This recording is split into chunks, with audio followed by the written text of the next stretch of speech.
Good morning, and thank you. So I'm going to speak to you this morning about the two cases that Greg just mentioned. The first was the claim by Uber drivers for workers' rights. And the second is this new claim where I'm representing a group of Deliveroo couriers in a claim for employment rights. And for that reason, I'm going to need to be quite precise because I'm talking about ongoing legal proceedings. And so I'm going to be reading partly from a script, which means I'm going to have to stand here.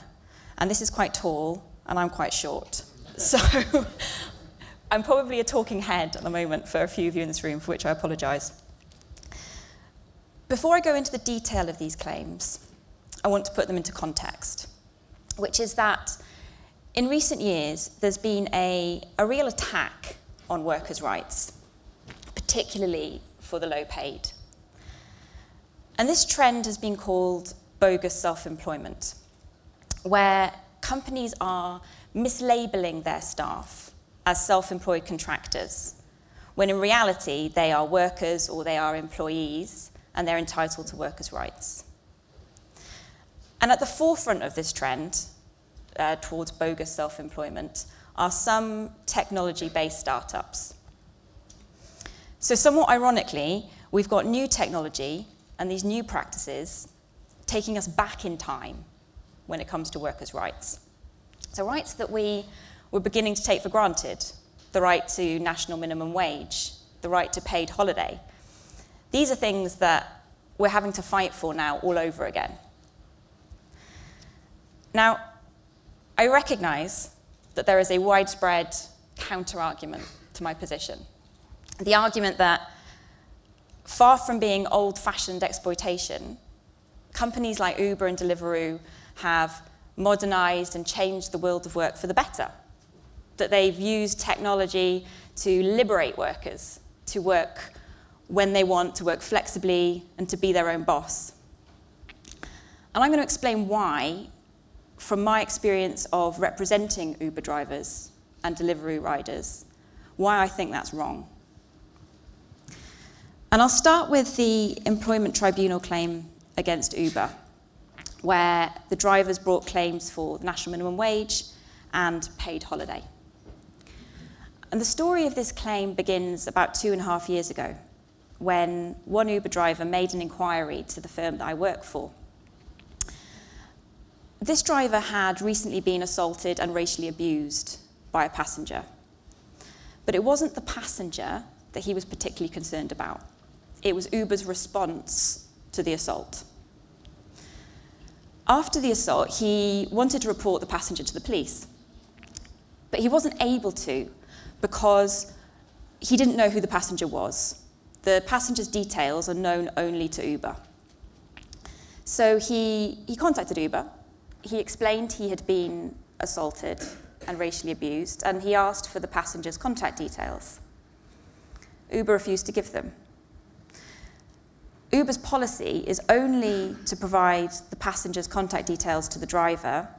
Oh, sorry, it's never to provide the passenger's contact details to the driver, even in circumstances such as this. What Uber said was that if the police contacted Uber and formally requested the passenger's details under the Data Protection Act, then they'd provide them.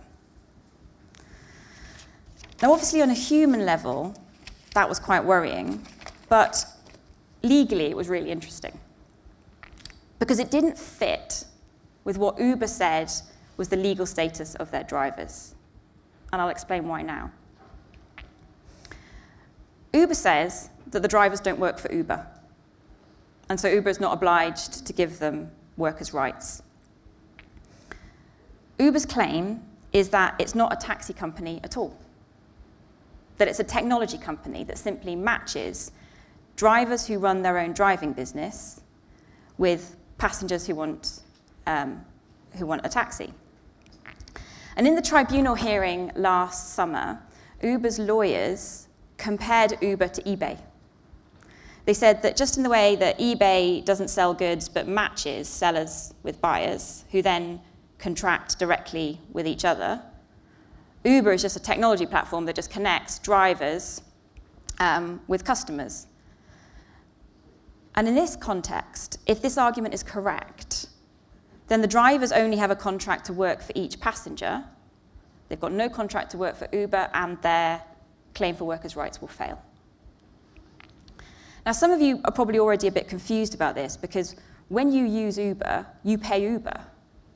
You don't pay the driver. And Uber's lawyers at the hearing tried to get around this by arguing that Uber's like PayPal, that they are a payment collection agent, that they simply collect the money on behalf of the driver and pass it on, minus Uber's fee. So that's Uber's argument. It's like eBay, it's like PayPal, it's a tech company, it's definitely not a taxi company providing a taxi service to the public.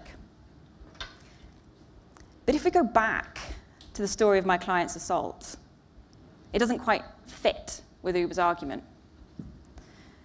Because if you, the passenger, are the driver's customer, if you have entered into a contract directly with the driver, how can Uber prevent the driver from finding out who you are?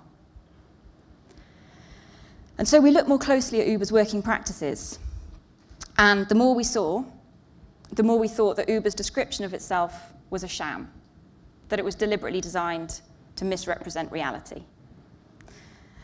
That was exactly the argument that we put to the tribunal last summer, and the judge agreed with us. The judge ruled that Uber is a taxi company, it provides a taxi service to the public, Uber drivers work for Uber as part of Uber's business and in accordance with Uber's rules, and they're paid by Uber. And the judge describes Uber's argument that there is a contract between each driver and passenger as pure fiction. And that means that at the moment, as the law currently stands, Uber drivers are entitled to the national minimum wage and they are entitled to paid holiday. But they still don't get any of those things because Uber's appealed the decision. And there is probably quite a long way to go in this particular legal battle. But I'm still going to describe some of the evidence that influenced the judge's decision to give you an insight into what it's like to work as an Uber driver.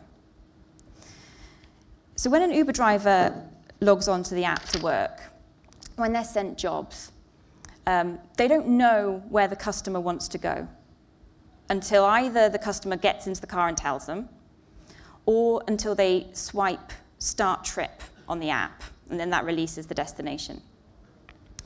And Uber's quite open about why they do this. Uber wants to be able to provide a reliable transport service to the public. And if a driver can just not take a job because they don't want to go to a particular place, then Uber can't provide that reliable service. And obviously, once somebody is in your car, it's much more difficult to then not take them to wherever they want to go.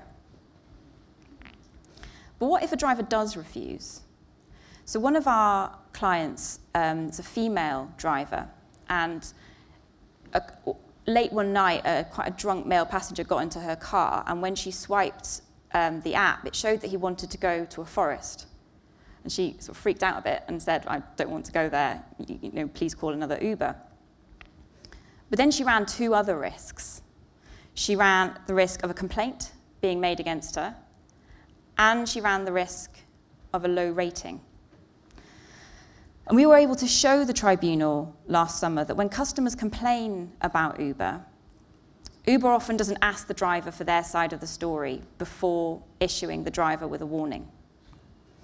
And when customers complain about the driver's route, which, as I'm sure you can imagine, that's a particularly common complaint, we had examples of Uber deducting money from the driver's pay without first checking with the driver why he'd taken that particular route, and without even telling him that they had made that deduction from his pay. And then on top of all of this, you've got the rating system. So this, I'm sure you know, is where passengers can rate drivers.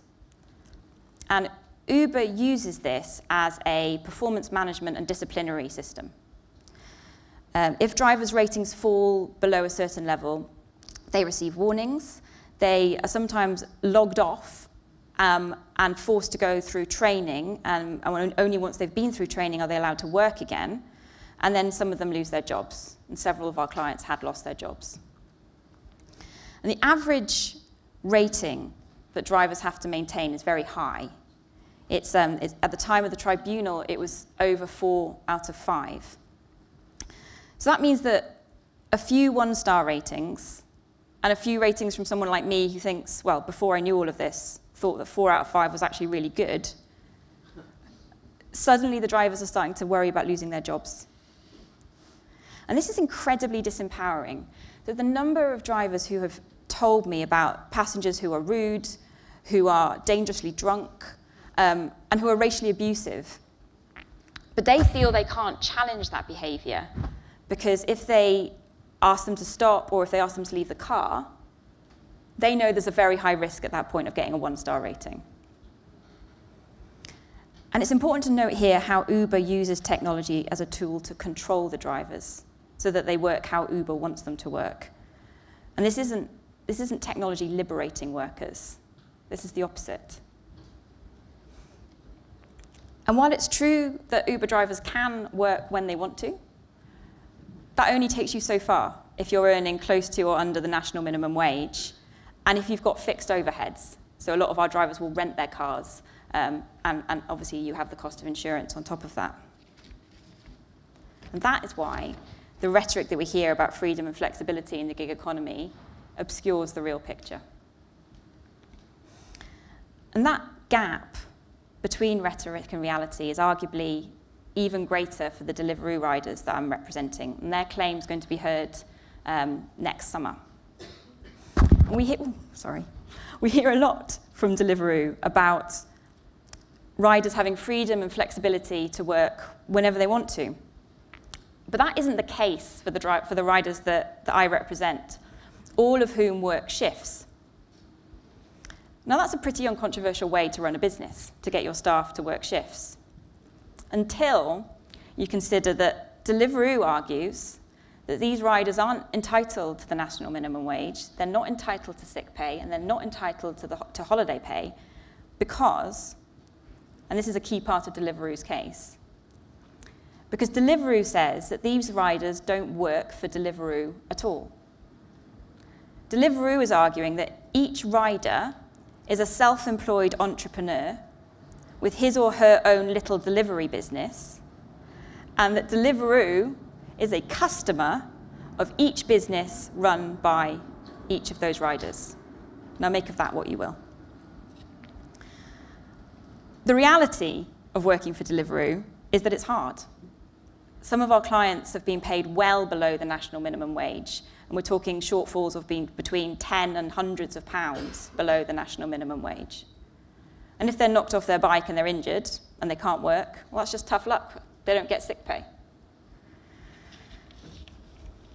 And I'm going to finish this talk now by posing a question, which is, what is it about tech-based startups which is leading to this conflict with workers' rights? I think one possible answer is that an ideology has grown around tech startups, that these companies have a kind of special, creative, vital energy that's stifled by government rules and regulation. And Uber in particular in the early days made breaking the rules seem like a good thing because it allowed something as special as Uber to flourish. And Uber were particularly skilled at painting the regulators as being in the pocket of the taxi industry. And the regulators weren't acting in the interests of the public, but for the vested interests of the taxi cartels. And then in that scenario, Uber could make out that by challenging regulation, it was actually acting in the best interest of the public, in the consumer's interests.